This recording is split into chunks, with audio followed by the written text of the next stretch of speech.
Lawn Hunter की last episode के and पे हमने देखा था सेज मोड का मॉन्स्टर बिजर्क हो जाता है और वो सभी पर अटैक करना शुरू कर देता है, जबकि सूके वहाँ पर खड़ी होती है और उसके ऊपर वो पंच मारने लगता है। सूके वहाँ से भाग नहीं सकती क्योंकि वो बहुत ज्यादा घबरा जाती है। रैन उसकी तरफ देखता और कहता है मुझे लगता है कि मुझे जाकर उसको बचाना होगा। रैन जल्दी से अपने दोनों डैगर्स को मिलाकर वापस से अपने पास ब्लेड ऑफ एवोल्यूशन बना लेता है, यानी कि वो वापस से अपनी उसी हीलर वाली फॉर्म में आ जाता है। क्योंकि जब डैगर्स उसके पास होती हैं तब वो एक असैसिन होता है, जब उसके पास ब्लेड ऑफ इवोल्यूशन होता है तब वो एक हीलर होता है। रैन अपने ब्लेड ऑफ इवोल्यूशन को लेकर उस मॉन्स्टर के बाजू के ऊपर चला जाता है। रैन उस मॉन्स्टर के बाजू के ऊपर अपने ब्लेड ऑफ इवोल्यूशन को दंसा देता है और साथ ही अपने स्किल को एक्टिवेट करता है जो कि पेट्रीफाई है, यानी कि उसके बाजू को पत्थर बना देता है। देखने वाले भी जो देखकर बहुत ज्यादा हैरान हो जाते हैं और कहते हैं इस लड़के के पास तो डबल फॉर्म है, ये एक असैसिन भी है और ऊपर से ये सिंगल फॉर्म भी यूज कर सकता है। और साथ ही वो लोग जो देखकर बहुत ज्यादा हैरान हो जाते हैं कि जैसे इस लड़के ने अपनी तलवार को उस मॉन्स्टर के बाजू में दंसाया, उस मॉन्स्टर का बाजू स्लो होता जा रहा है जैसे कि वो पत्थर का बन गया है। जैसे उस मॉन्स्टर का बाजू पत्थर का बन जाता है, रैन अपनी स्वर्ड से उसके ऊपर अटैक करते हुए उसके पत्थर के बाजू को तोड़ देता है, जबकि वहीं पर नीचे सूके खड़ी होती है। वो पंच सीधा उसी की तरफ आने वाला होता है, लेकिन रास्ते में ही उसका हाथ पूरा डिस्ट्रॉय हो जाता है। सूके भी ये देखकर बहुत ज्यादा हैरान हो जाती है और कहती है ये लड़का तो बहुत ज्यादा अमेजिंग है, इस लड़के ने मेरी जान बचा ली, इसके पास और कितने ज्यादा ऐसे पैसिव स्किल्स हैं। रैन भी नीचे उतर आता है और सूके से कहता है अगली बार तुम्हें अपना ख्याल खुद ही रखना होगा, मैं तुम्हें बचाने के लिए नहीं आऊंगा। और रैन फिर से भागता हुआ उस मॉन्स्टर पर अटैक करने के लिए आगे चला जाता है। अब क्योंकि उस मॉन्स्टर का एक बाजू भी कट चुका है, वो सुरख बालों वाला लड़का कहता है लगता है कि अब ज्यादा खतरा नहीं बचा, अब मैं आगे बढ़कर इस पर अटैक कर सकता हूँ। गिल्ड लीडर भी अपने गिल्ड वालों से कहता है अब जबकि मॉन्स्टर इतना ज्यादा पावरफुल नहीं रहा, तुम सब लोग आगे बढ़कर इस पर अटैक करो। और वो सारे चीते चलाते हुए आगे चले जाते हैं और मॉन्स्टर पर अटैक करना स्टार्ट करते हैं। फिजिकल अटैक यूजर्स उसके टांगों पर अटैक कर रहे होते हैं, जबकि मैजिशियंस अपने मैजिक को यूज करते हुए उसे इलेक्ट्रिक शॉक्स देते हैं। वो सारे लोग मिलकर उस बेचारे मॉन्स्टर की तो हालत ही बुरी कर देते हैं। उस मॉन्स्टर की पूरी बॉडी से ब्लड निकल रहा होता है। रैन क्योंकि अपने फैंटम स्किल को यूज करते हुए ऊपर उड़ सकता है, रैन ऊपर वाली साइड से उस पर अटैक कर रहा होता है। रैन के पास विंडो ओपन होती है और उसे कहा जाता है कि तुमने मॉन्स्टर को मार दिया है। फिर उसे रिवार्ड के तौर पर 164 पॉइंट्स मिलते हैं। उस मॉन्स्टर के मरने के बाद वो सारे बहुत ज्यादा खुश हो जाते हैं। उनमें से एक हंटर कहता है यहाँ से मुझे जो रिवार्ड मिला है वो तो मेरी 6 महीने की सैलरी के बराबर है, आज तो बहुत ही बड़ा हाथ मारा है हम सब ने। रैन भी उस मॉन्स्टर को मारने के बाद काफी ज्यादा खुश होता है क्योंकि रैन को भी काफी सारे पॉइंट्स मिले हैं। रैन अपने चश्मा उतारता है और फिर से लगाकर जैसे वहाँ से जाने लगता है, सुरख बालों वाला लड़का आगे बढ़ता है और उसे कहता है ब्रदर जरा मेरी बात सुनो। रैन उसे कहता है हाँ बोलो क्या कहना है। वो उसे कहता है हम सब लोग इस मॉन्स्टर को मारने के बाद काफी ज्यादा थक चुके हैं, तो क्यों ना हम सब लोग मिलकर किसी होटल में चले और वहाँ पर इकट्ठे बैठकर कुछ खाते पीते हैं। हम सब लोगों ने मिलकर इस जीत को हासिल किया है और जश्न मनाते हैं। सुरख बालों वाला लड़का उन सब से कहता है तुम सब लोग इस बारे में क्या सोचते हो, क्या तुम सब लोग मेरे साथ होटल में चलकर खाना पीना करना चाहोगे? मैं भी एक गिल्ड का लीडर हूँ और मैं भी अपने लिए कुछ नए गिल्ड मेंबर्स ढूंढ रहा हूँ। फिर वो उस लड़की से कहता है सूके से तुम भी बहुत ज्यादा अच्छी हो, तुमने आज बहुत ही अच्छी परफॉर्मेंस की है, क्या तुम मेरे गिल्ड को ज्वाइन करना चाहोगी?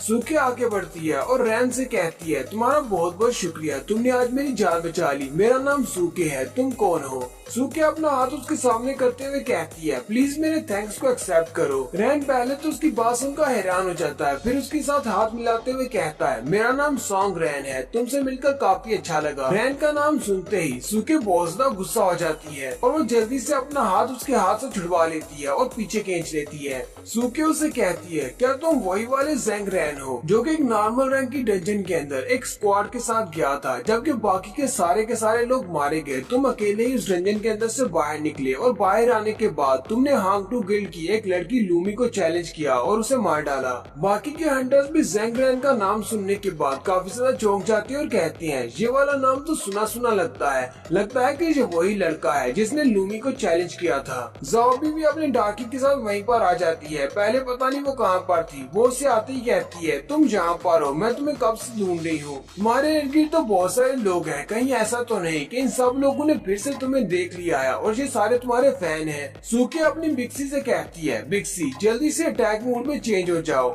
मिक्सी सूके के ऑर्डर सुनने के बाद जल्दी से एक रिवॉल्वर बन जाती है। सूके के इस वेपन का नाम डेथ रिवॉल्वर होता है। सूके अपने रिवॉल्वर को रैन के सामने करते हुए कहती है, चलो जल्दी से अपने ग्लासेस और हैट को उतार दो और मुझे दिखाओ क्या तुम वाकई में वही ज़ेंग रैन हो या नहीं। रैन थोड़ी देर के लिए हैरान हो जाता है।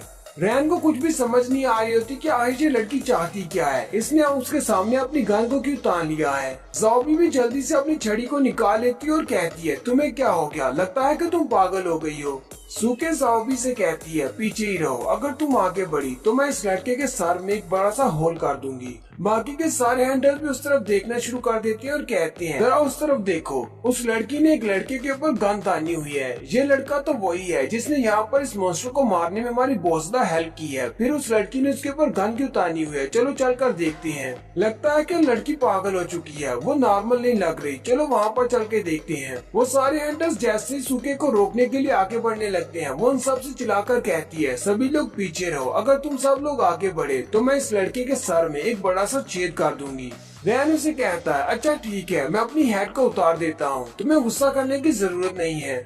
रैन अपनी हैट को भी उतार देता है और साथ ही अपना चश्मा भी उतार देता है। सूकी उसका असली वाला चेहरा देखने के बाद और भी ज्यादा गुस्सा हो जाती है और कहती है, तो तुम वाकई में वही हो, तुम ही ज़ेंग रैन हो। सूके रैन से कहती है, चलो अब जल्दी से बताओ डंजन के अंदर ऐसा क्या हुआ था। मेरा भाई तुम्हारे साथ डंजन में गया था, तुम वहाँ से जिंदा वापस आए, लेकिन मेरा भाई जिंदा नहीं आया। वो दोबारा से चिल्लाकर उसे कहती है, चलो जल्दी से बोलना शुरू करो, वहाँ पर क्या हुआ था। रैन कहता है, ये नाम सुना सुना लगता है कि मैंने इसके भाई का नाम पहले सुना है। उसी वक्त उसे याद आता है, इसका भाई तो वही लड़का है जो कि सबसे पहले अपने बड़े से कुल्हाड़ी को लेकर हिडन बॉस को मारने के लिए आगे बढ़ा था और वही सबसे पहले हिडन बॉस के हाथों से मारा गया था।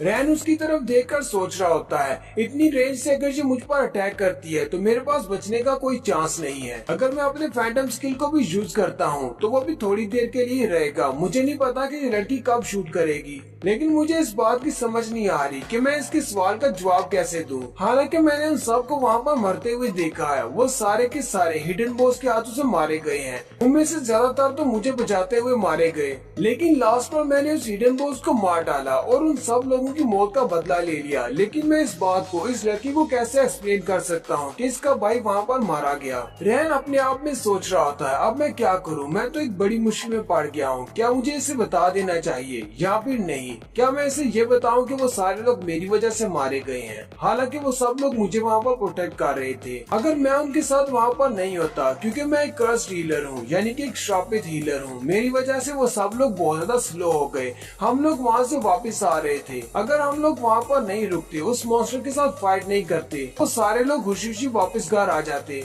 रैन सूके से कहता है, सूके मुझे माफ कर दो, तुम्हारा भाई उस डंजन के अंदर मारा गया, लेकिन ये सारी मेरी गलती नहीं थी। हालांकि मैं भी वहीं पर था, उस मॉन्स्टर का मेरे साथ भी सामना हुआ था, लेकिन मैं तुम्हें सारी बात नहीं बता सकता। सूके आगे से रोना शुरू कर देती है और उसे कहती है, मेरा भाई मुझे वापस दो, और साथ ही वो अपनी गन को उसके सामने करते हुए ट्रिगर को दबा देती है। वहाँ पर जबरदस्त गन की आवाज आती है, यानी कि गोली चलने की आवाज आती है।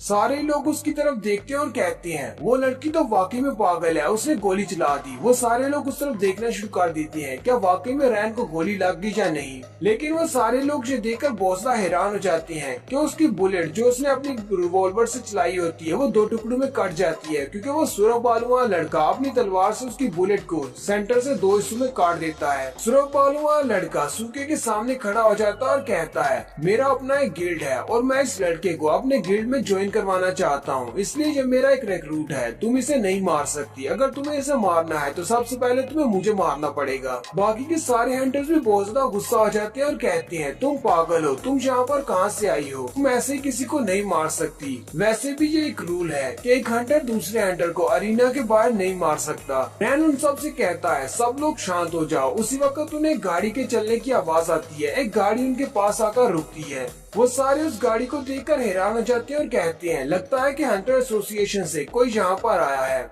लगता है कि इमरजेंसी रिस्पांस टीम से कोई यहाँ पर आ गया है, वो लोग यहाँ पर हेल्प भेज रहे हैं। अब फिर उन्होंने अपनी मेन अटैक फोर्स को यहाँ पर भेजा है। गाड़ी का दरवाजा खुलता है और गाड़ी के अंदर से एक ऑफिसर निकलता है और वो अपने साथी से कहता है चलो जल्दी से स्पीकर मुझे दो। हंटर्स कहते हैं ये सारे एसोसिएशन वाले यहाँ पर क्या करने के लिए आए होंगे। उनमें से एक कहता है मैं आगे जाता हूँ और इनसे जाकर हेल्प लेता हूँ ताकि हम लोग इस साइको लड़की को पकड़ सके, वरना ये तो इस लड़के को मार डालेगी। लेकिन दूसरा हंटर से कहता है जरा रुक जाओ, लगता है कि उसके पास एक स्पीकर है, वो कुछ कहने वाला है। वो ऑफिसर स्पीकर में उन सब से कहता है जो लोग यहाँ पर मौजूद हैं वो सारे लोग मेरी बात को ध्यान से सुने, जितने भी लोग यहाँ पर हैं वो सारे लोग यहाँ से जल्दी निकलो, यहाँ पर बहुत ज्यादा खतरा है। हमारे एनालिसिस के मुताबिक यहाँ पर एक डंजन गेट ओपन होने वाला है और वहाँ पर बहुत सारे मॉन्स्टर्स हैं, तुम सब लोग उनका सामना नहीं कर पाओगे, इसलिए यहाँ से जल्दी निकलो, क्योंकि अगर यहाँ पर कोई डंजन गेट ओपन हुआ तो तुम सब लोग उस डंजन गेट के अंदर अपने आप सक हो जाओगे और नहीं बच पाओगे। और अगर मैं सच्ची बताऊं तो फॉरगेटन सी की डंजन यहाँ पर ओपन होने वाली है, यानी कि वो पोर्टल यहाँ पर ओपन होगा। सारे लोग उसकी बात सुनने के बाद बहुत ज्यादा हैरान हो जाते हैं। कुछ हंटर्स जो होते हैं जिन्हें फॉरगेटन सी डंजन के बारे में नहीं पता, वो कहते हैं हमारा फॉरगेटन सी डंजन के पोर्टल से क्या ताल्लुक है, हमने अभी भी एक मॉन्स्टर को मारा है, हम लोग तो वैसे भी यहाँ से चले जाएंगे, कोई पोर्टल यहाँ पर ओपन होता है तो उसे ओपन होने दो। इस सारे ऐलान का हमसे क्या ताल्लुक है। उनका गिल्ड लीडर चिल्लाकर उन सब से कहता है तुम सब लोग बहुत बड़े बेवकूफ हो, चलो जल्दी से यहाँ से निकलो, तुम्हें फॉरगेटन सी वाली डंजन के बारे में नहीं पता, क्योंकि अगर यहाँ पर कोई पोर्टल ओपन होता है तो इसका मतलब इसके इर्द गिर्द जितनी भी चीजें हैं वो सारी उस पोर्टल के अंदर चली जाएंगी। साथ ही उस मॉन्स्टर को दिखाते हैं, वो अपना हाथ ऊपर की तरफ उठाता है और अपनी चेस्ट में डालकर अपने आप को मार डालता है। और साथ ही सी ऑफ फॉरगेटन के बॉस मॉन्स्टर को भी दिखाते हैं जो कि अपनी डंजन के अंदर बैठा होता है। उसकी आंखों की तरफ दिखाते हैं, वो अपनी आंखें खोलता है और एक पोर्टल को एक्टिवेट करता है। हंटर एसोसिएशन वाले जो लोग यहाँ पर आए थे वो भी ये देखकर बहुत ज्यादा हैरान हो जाते हैं और कहते हैं आखिर ये मॉन्स्टर क्या कर रहा है, ये तो थोड़ी देर पहले मर चुका था। दूसरे वाला उसे कहता है लगता है ये अपनी बची कुछ एनर्जी को यूज करके फॉरगेटन सी के पोर्टल को फोर्सफुली ओपन करने की कोशिश कर रहा है। और थोड़ी देर में वहाँ पर पोर्टल ओपन हो जाता है। गिल्ड लीडर अपने लोगों से कहता है अब बहुत ज्यादा देर हो चुकी है, हम लोग यहाँ से बचकर नहीं निकल पाएंगे, हम सब लोग इस डंजन के अंदर खींचे चले जाएंगे। दूसरा हंटर उसे कहता है लेकिन ऐसा कैसे हो सकता है, पहले तो कभी किसी डंजन के अंदर इस तरह लोग नहीं खींचे जाते। तो बालू वाला लड़का उसे कहता है 50 साल पहले इस तरह की एक डंजन ओपन हुई थी, इसी वजह से इसे फॉरगेटन सी की डंजन कहते हैं। वे सब लोग इस बारे में भूल चुके हैं। असल में जो डंजन रियल होती है, उस डंजन के अंदर जब पोर्टल ओपन होता है तो हम लोग अपने आप उसके अंदर खींचे चले जाते हैं। अब तो ये सारी डंजन सिस्टमेटिक हो चुकी है, इसी वजह से हम लोग अपनी मर्जी से डंजन के अंदर जा सकते हैं। इस डंजन के बारे में सब लोग भूल चुके हैं। सुरख बालू वाला लड़का आगे बढ़ता है और कहता है अब जबकि ये पोर्टल ओपन हो चुका है और हम लोग यहाँ से भाग नहीं सकते तो चलो फिर ठीक है, इस डंजन को जाकर क्लियर करते हैं। डंजन का गेट ओपन होने के बाद उन सबको अपने अंदर शक करना स्टार्ट कर देता है। वहाँ पर जितने भी हंटर्स होते हैं वो सारे उस पोर्टल के अंदर खींचे चले जाते हैं, जबकि रैन ज़ॉम्बी से कहता है ज़ॉम्बी मेरा हाथ पकड़ लो। हंटर एसोसिएशन वाले लोग भी अपनी गाड़ी के पास होते हैं और वो कह रहे होते हैं अगर इसी तरह चलता रहा तो हम लोग अपनी गाड़ी के साथ ही इस डंजन के अंदर चले जाएंगे। उसकी साथी उसे कहती है मैनेजर अब हम लोग क्या करेंगे। वो उसे कहता है अब हम लोग कुछ भी नहीं कर सकते। और वो सारे के सारे लोग जितने भी वहाँ पर मौजूद होते हैं वो सारे उस डंजन के अंदर चले जाते हैं। और यहीं पर हमारी एपिसोड 17 का एंड होता है। एक्सप्लेनेशन अच्छी लगी हो तो कमेंट करके जरूर बताइएगा। चैनल को सब्सक्राइब कर दें, वीडियो को लाइक और शेयर कर दें। शुक्रिया।